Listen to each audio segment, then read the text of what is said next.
For over 20 years, the Sir Edmund Hillary Outdoor Pursuits Centre at Turangi has offered its own special brand of physical challenge, disciplined daily routine, team building experience and communal living to the youth of New Zealand. It was this testing environment that was selected for the second Asia Pacific Deaf Camp in January.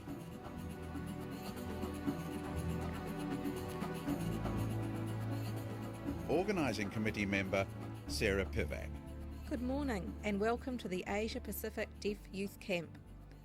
We've been here from the 12th to the 19th of January 2002 and it's held at the Turangi Outdoor Pursuits Centre in New Zealand. There are people here from all over the world, from Japan, Fiji, Malaysia, Singapore, Australia, Sweden, Canada, Holland, Samoa and French Polynesia, sharing the day-to-day experiences. Heading the DEAFinitely Youth team organising the international camp are Victoria Skorakova and Sara, who with their youthful team have spent over a year putting the plans together for the camp, inspired by Victoria's visit to the first camp in Malaysia in 1999. I came back to New Zealand and thought, why shouldn't we set up our own deaf camp? Why don't we host one ourselves? So we organised a youth meeting on the 11th of October 2000. The reason for this was that we wanted youth participating and taking ownership of the project, so that they would have the opportunity to be empowered by their achievements. Victoria and I are good friends. She's the one who got me on board. She was really keen about it, so I thought I'd give it a go. So I went along to a meeting to see what I thought. I wasn't sure because it was going to be a lot of work, but Victoria was very positive and thought we could organise it within a year. I was a bit dubious about it, but I fell into it anyway, and that was it. I got involved in the committee as a member. I became the person responsible for funding the Pacific Islanders. I had to do fundraising, public relations, helping out with the writing of documents, and lots of things like that. Last July, the Deaf Association wanted a part-time employee working 15 hours a week and also doing another job. So they employed me to help with the work associated with the camp, just to speed up the process.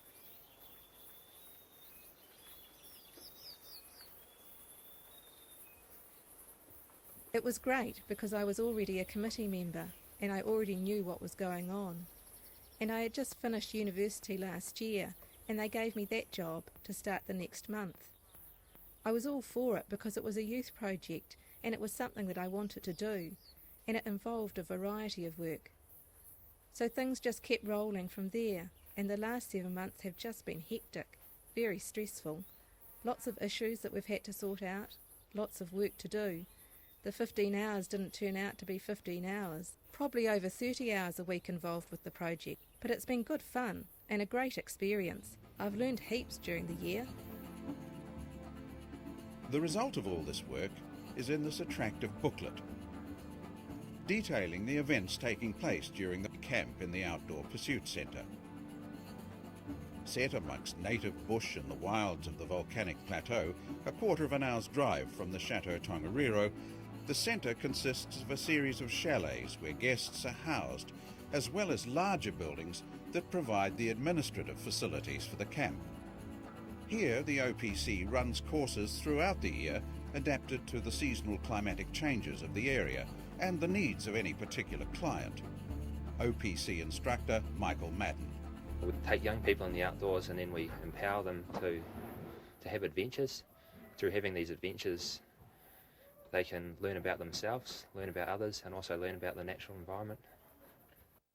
The complex organisational plan for the Deaf Camp emphasises the key positions of specially selected team leaders in the camp organisation.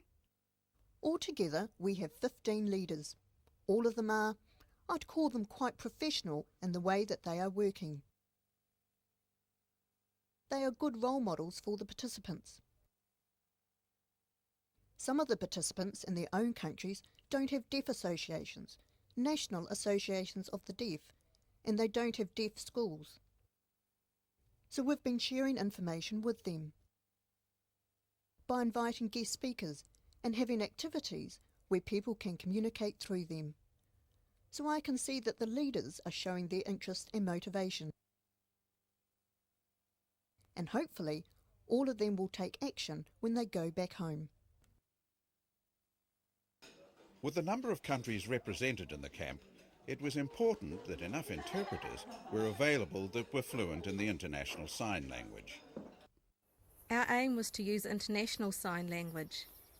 New Zealand, Australia, Fiji, and those people use similar sign languages, but people from Malaysia, Singapore, America, Canada use American Sign Language, and Japan have their own sign language once again.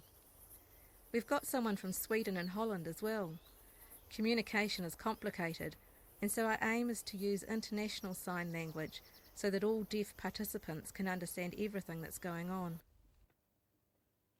At times, communication was a very complicated process, considering the multinational, multilingual participants involved, with the words of the OPC instructors being translated first into New Zealand signing, then into international signing by the leaders, and the whole process reversed to get any questions back to the instructors.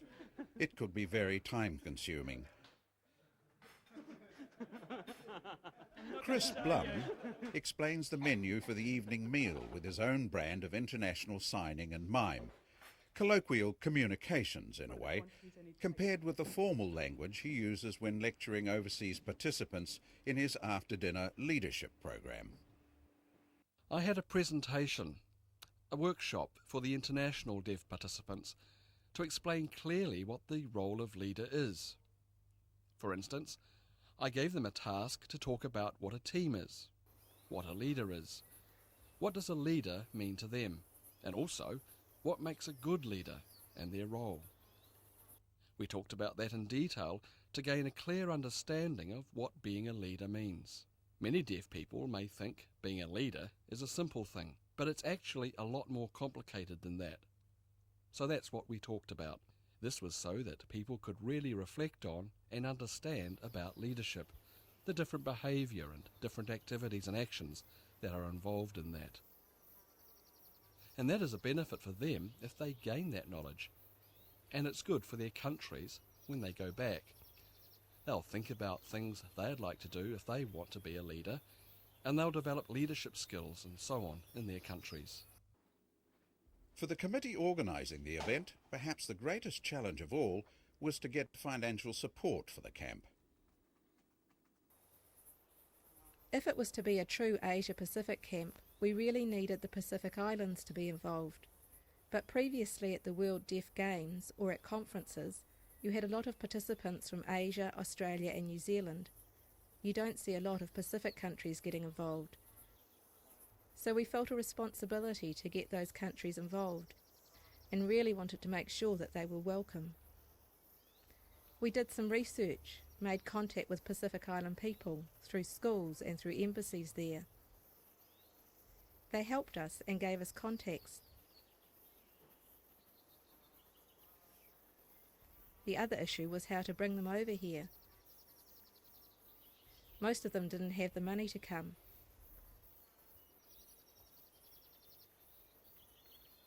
We approached the New Zealand Official Development Assistance Program.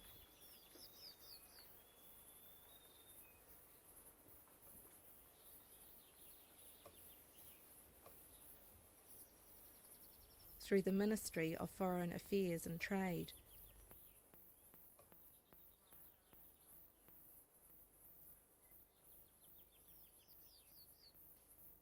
We wanted to sponsor 10 Pacific Island people to come over. There was negotiation back and forth. Things went on for a while. Finally, last November we got the money, which was $16,000.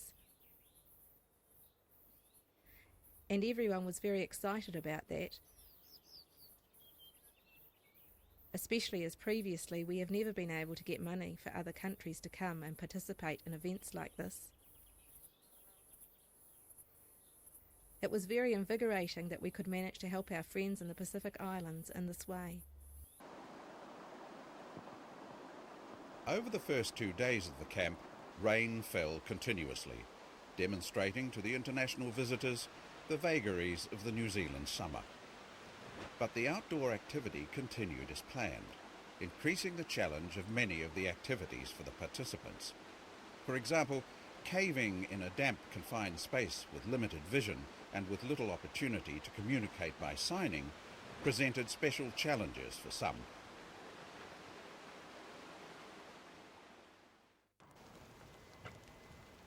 For others, the greatest challenge was the scramble up a slippery wooden wall in the rain, hanging some 20 metres above the ground, thankfully supported by professional instructors above,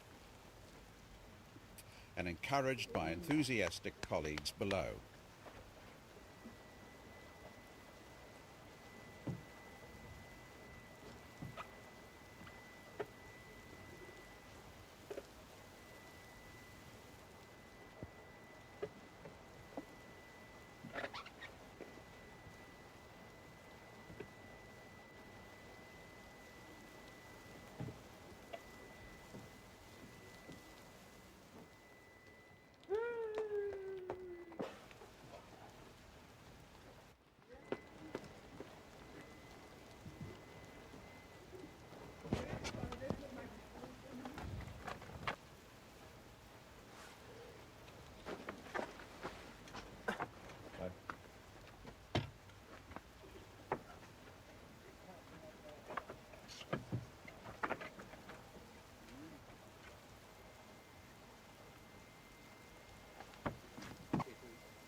What have you been filming?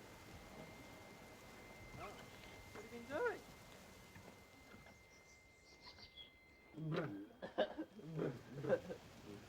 And if that wasn't enough, there was also the breathtaking journey back to Earth by flying fox to contend with.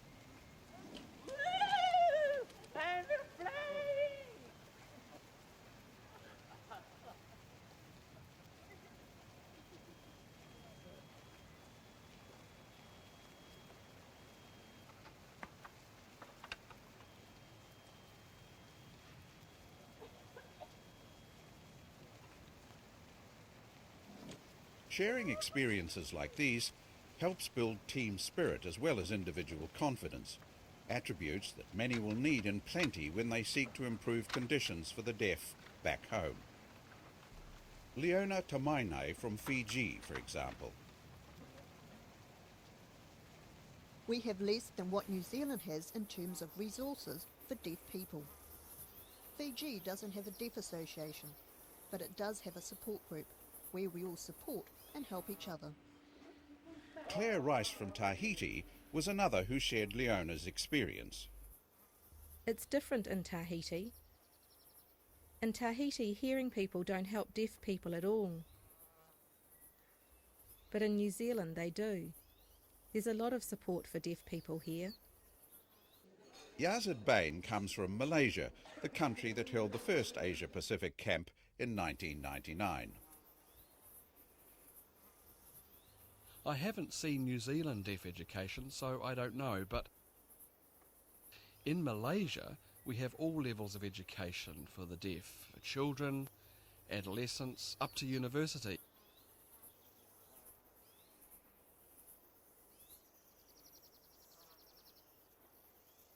It's good, but there are still problems with reading and writing skills, especially with younger deaf children who have problems with some literacy skills. The Australian experience, Ida Rogers. In Australia, I think it's different for deaf people because they go to many different schools and they work in a wider range of jobs. In New Zealand, I think there are only 2 deaf schools, so it's like the special schools, not special, but just for deaf people. It seems as though deaf people are all close in New Zealand because they go to these 2 schools only, as opposed to Australia, because we have lots of deaf people integrated into classrooms. Yukari Yamamoto is one of 3 representatives from Japan at the camp. There's a big deaf community in Japan. but they don't have good self-esteem, independence and identity. It's not as developed as other people in other countries, I feel. The international experience that these people bring with them is an important part of the learning experience gained by all those attending the camp. People from some countries who are deaf are not allowed to drive. In New Zealand, deaf people can. Deaf people in Japan and Australia can, but the Japanese deaf have to wear hearing aids. It's discrimination, but it's good to know what each country allows and doesn't allow legally for deaf people. In the Pacific Islands, they don't have deaf sports, so they're really keen on playing sports and other physical activities here at the camp.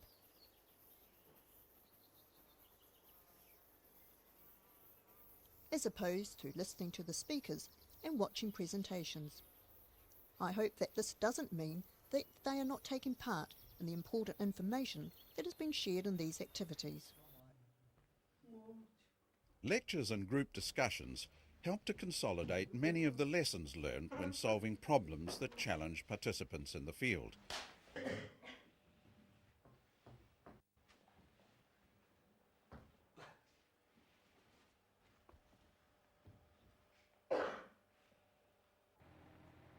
Here, a group have to solve the problem of recovering one of their party who has just gone down over a deep ravine on a flying fox.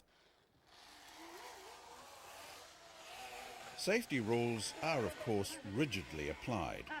Make sure everyone has to remember that I'm the only person who is allowed to unclip the flying fox and let it go down.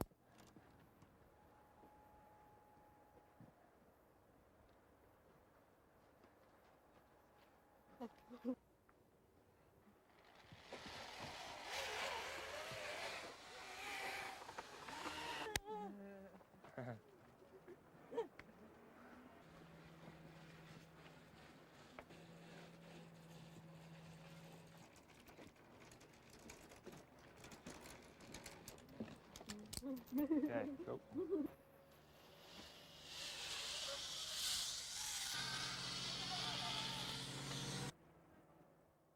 Sorry?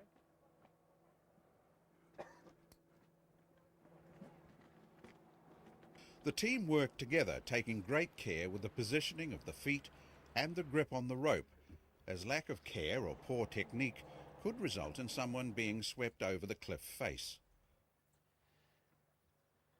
These are the exciting times, and these the more mundane. Everyone has to do their share of chores in the camp.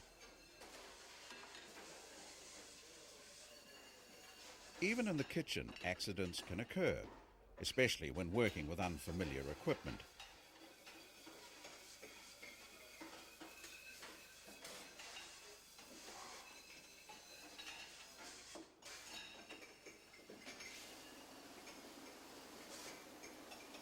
The dirty work is over quickly when you work efficiently as a team, even when you have the remnants of over 50 hungry mouths to contend with. The rain stopped for the last 2 days of the camp, allowing the challenging finale, an overnight tramp, to go ahead in relative comfort. Each team had a camp instructor and interpreters attached to them, primarily as a safety precaution, as the teams had to find their own way through the bush to the camping ground, with the help of map and compass, of course. But first they had to get all the equipment needed for the trip. Bedding, clothing, tents and food. Everything had to be shared amongst the team and carried in. Especially important were the clothing needs involved with the ever-changing New Zealand summer.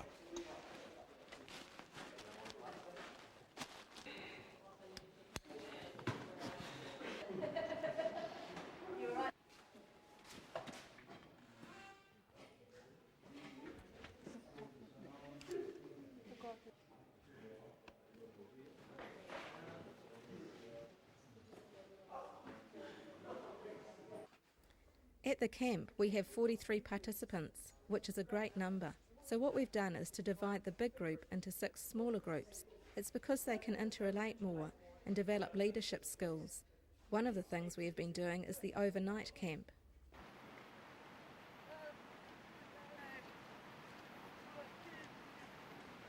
With an estimated 6 hours tramp ahead of them, through boulder-strewn riverbeds, thick bush and traditional tracks, it was important to conserve energy.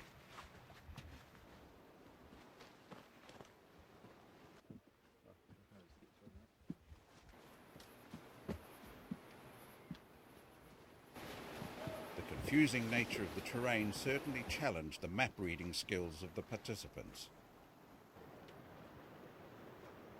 There was, of course, plenty of time for the trampers to reflect on what the camp had given them. Jared Burrell. I've enjoyed learning about the other countries. It's been interesting to learn from other deaf people about their cultures in the various countries, and it's good to learn about what it's like over there. The advocacy that does happen or doesn't happen. After 2 hours in the bush, it's time to have a well-earned break.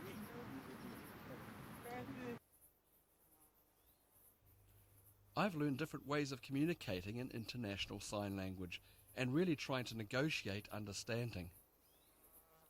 It's been quite an effort, but I've learned how to do it more. So here, it's been interesting.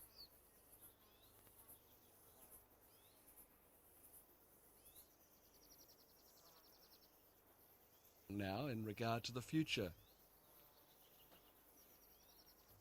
In 5 years, 10 years' time, I would like to help organise an international youth camp in my country.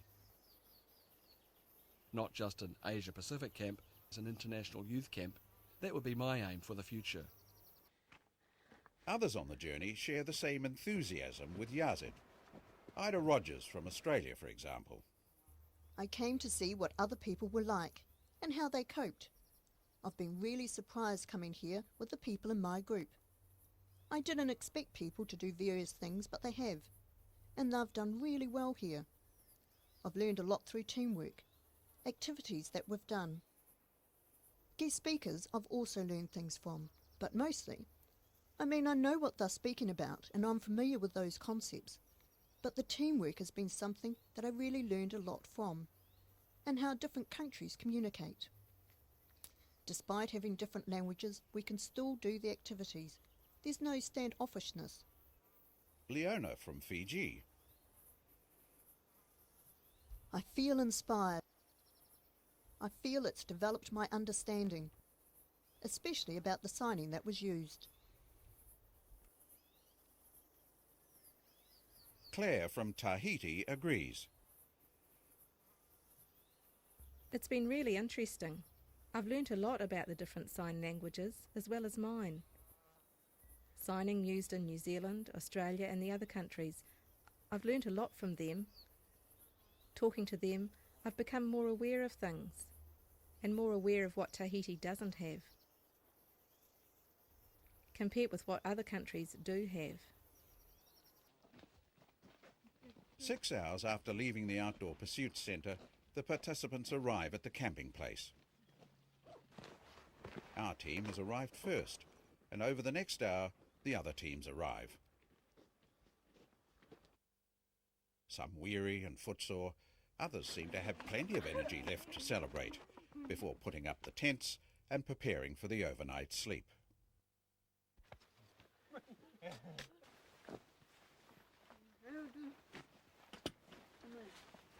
For Yukari Yamamoto, the opportunity to take risks and accept physical and psychological challenges was something that was not available in her native Japan.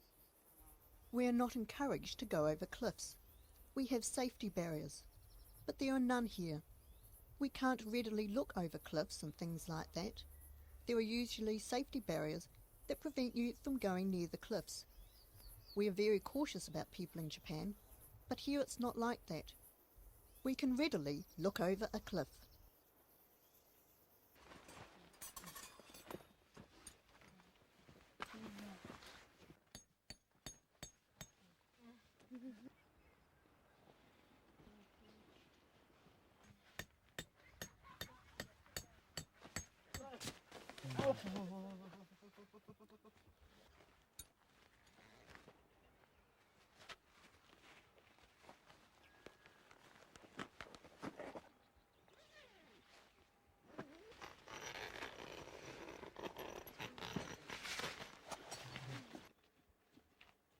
Even the instructors feel they've benefited from the Deaf Camp experience. Mike Madden. I've learnt a lot about how to work with deaf people. At the start of the week I was a little bit nervous about how it would work, not being able to communicate easily with the deaf people. A lot of outdoor instruction is about effective communication, so when you take away the ability to freely speak to a person, then that becomes quite a big challenge. But with working with the interpreters this week, we've managed to overcome some of those challenges, but I'm learning a lot still. It's been very enjoyable.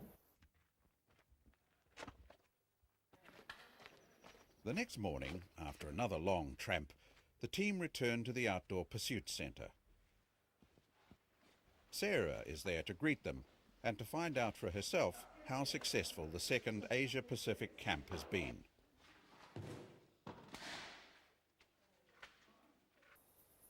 I think it's been successful because we're here. We organised it in a year. I'm really proud of the whole committee because we're all youth aging up to 21, 22, 23. It's an international project. I think it's something we can be known for internationally now that we've done it. It shows that we can do it. They can do it all right, as the mood of the participants amply demonstrates.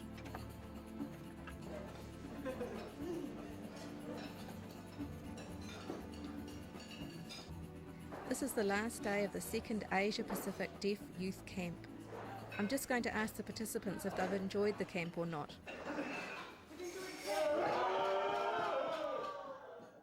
And that's Inside Out for today. If you want to drop us a line, you can write to us at PO Box 9673 Wellington, or you can fax on 04 801 6087, or email at inside-out@inside-out.co.nz. And we're back again next week. See you then.